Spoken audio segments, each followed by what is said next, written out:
యెహోవా కృపగలవాడు, ఆయన వాత్సల్యత ఎడతెగక నిలిచి ఉన్నది గనుక మనము నిర్మూలము కాకున్న వారము. అనుదినము నూతనంగా ఆయన వాత్సల్యమును మన ఎడల కృప చూపుతా ఉన్నాడు.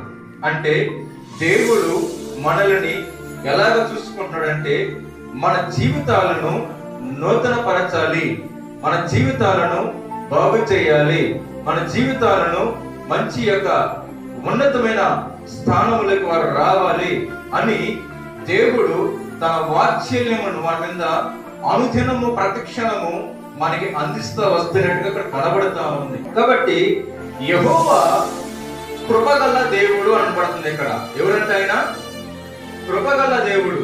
కృప ఏం చేస్తుంది? ఆదరిస్తుంటది. కృప ఏం చేస్తుంది? దగ్గరికి చేస్తుంది. కృప ఏం చేస్తుంది? పలకరిస్తుంది.